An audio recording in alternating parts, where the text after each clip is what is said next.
자, 안녕하십니까. 오늘은 중국의 한알령 관련돼서 조금 얘기를 하려고 합니다. 사실 개인적으로는 한알령은 작년 11월 달부터 풀리기 시작을 했다, 이렇게 지금 10월 말 11월 달부터 시작을 해서 우리나라의 한알령은 이제 풀리기 시작을 했다, 이렇게 한국경제TV에서도 그런 얘기를 좀 해드렸고요. 다른 데에서도 그래서 중국 관련된 종목군들을 계속 좀 지속적으로 관심을 가지는 게 좋겠다, 이렇게 얘기를 해드렸어요. 사실 이제 한알령 부분은 한국을 제한한다는 거죠, 중국에서.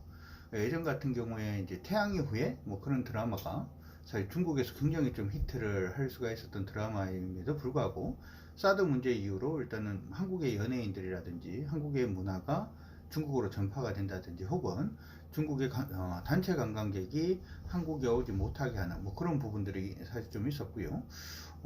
그것들 때문에 관련된 종목군들도 굉장히 좀 안 좋은 모습들을 많이 보였어요. 근데 이 한알령 부분이 풀린다라고 하는 부분을 이제 그 중국의 외교부장이 한국을 방문을 한다든지 혹은 이제 시진핑 국가주석이 한국을 이제 방문을 한다든지 하는 부분으로 인해서 한알령이 좀 풀리지 않겠냐, 뭐 그런 식으로 얘기들을 많이 하는 것 같습니다.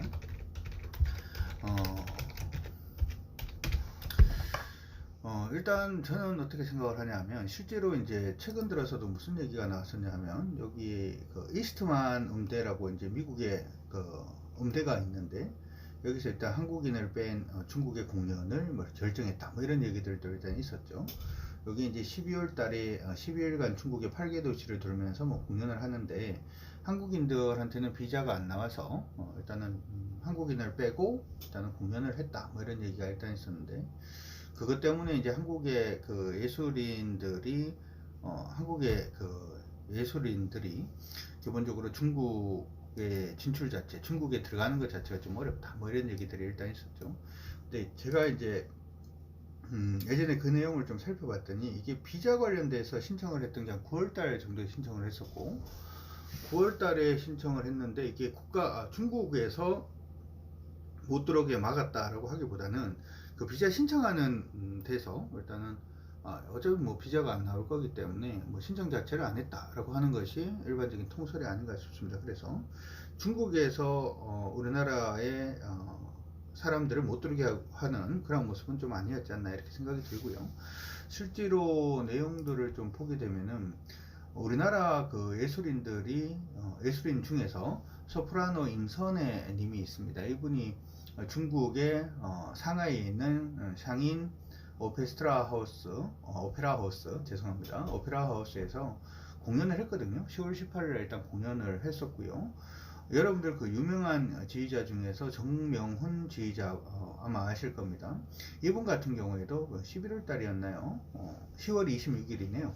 10월 26일에 중국의 베이징 국가대극원 페이스 부분에서 일단은 컴백 콘서트를 또 했습니다. 그러니까 우리나라의 그 일단 예술인들이 중국에 진출하는 모습을 일단 보였고요. 실질적으로 11월 달부터 시작을 해서는 중국의 이제 OTT 업체라고 할 수 있는 쥐라이 TV라고 있는데, 이 쥐라이 TV에서 우리나라 이제 SBS 드라마들을 일단은 방영을 했어요. 그렇기 때문에 이게 시장에서는 어떻게 반응을 하느냐에 따라서 조금 다르게 볼 수도 있습니다만은, 기본적으로 한국인 연예인들이, 한국의 예술인들이 중국에 들어가는 한알령 자체는 일단 풀렸다, 이렇게 봐줄 수가 있을 것 같고요. 그리고 이제 한알령 풀리는 부분은 여러분들이 뭘 통해서도 보실 수 있냐면, 중국의 여행사 중에서 중국 국제여행사라는 여행사가 있습니다. 굉장히 큰 여행사죠. 근데 예전 같은 경우에는 중국 국제여행사에 들어가서 아시아 지역 여행을 패키지로 검색을 해보면 한국의 패키지 여행이 없었어요. 그러니까 중국의 단체 관광객이 한국에 오기 위해서는 중국 여행사를 이용을 해서 한국에 이제 오게 될 텐데, 중국 안의 여행사, 국제 여행사 안에 들어가서 보면 한국의 패키지 여행이 없었기 때문에 그 패키지 여행 부분도 조금 제한되는 것이 아닌가, 이렇게 얘기도 나왔었는데, 실제로 이 부분도 이번 2020년 1월 7일을 기점으로 해서 중국의 국제 여행사에서 한국 단체 관광 상품을 온라인 판매를 시작했다라는 얘기가 나오고 있습니다. 이렇게 되면 이제 다 풀린 거죠. 다 풀린 겁니다. 일단 이렇게 되니까 우리가 좀 생각을 해볼게. 중국발 관련된 종목군들을 우리가 좀 봐야 되겠다라고 시장에서 여러 가지들의 얘기들이 나오고 있고요. 옛날 같은 경우에는 그래서 옛날을 돌아보면 옛날에 이제 중국에 상품 팔았던 회사들 중에서 쿠쿠라든지 밥솥 팔았던 회사들, 그리고 화장품 관련된 회사, 특히 이제 화장품 같은 경우에도 다른 이제 해외에 굉장히 유명한 화장품 회사들이 있음에도 불구하고 우리나라 화장품 회사가 중국에서 히트를 칠 수 있었던 이유는 한방 때문에 그래요. 한방 때문에. 중국에선 중의학이라고 그러죠. 우리나라 원비디라든지 이런 음료들도 중국에 일단 있고요. 그리고 한방 화장품 같은 경우에도 중국에서 볼 때는 우리는 이제 한방인데 중국에서는 중의학 관련된 화장품으로 일단 보이기 때문에 여기에 대한 반응이 굉장히 좋았다, 이렇게 생각은 해볼 수 있을 것 같습니다. 그러면 중요한 부분은 이번에도 예전에 이제 쿠쿠 밥솥이 뜬다든지 혹은 그냥 화장품 관련된 종목이 굉장히 좀 강세를 보일 것이냐, 저는 약간 좀 제한적이지 않을까 이렇게 생각은 해봐요. 무슨 얘기냐 하면 지금 사드 부분 문제로 인해서 한일령이 이제 만들어지고 난 다음에 세월이 좀 지났잖아요, 그렇죠? 우리나라 같은 경우에도 옛날에 이제 화장품 같은 경우에는 동동구리무가 최고였다, 뭐 이렇게 생각을 해본다면 시간이 지나면서 우리나라 화장품 업체들이 치고 올라오는 것처럼 중국도 역시 마찬가지입니다. 그렇기 때문에 화장품 관련된 회사들은 이번에 약간 좀 제한적일 가능성이 높다. 트레이딩 관점으로 좀 보시는 게 좋지 않을까 싶고, 단지 이제 면세점 부분에 매출이 떨어져서 회사의 실적이 굉장히 안 좋았던 화장품 회사가 있죠. 바로 이제 아모레 관련된 회사인데요.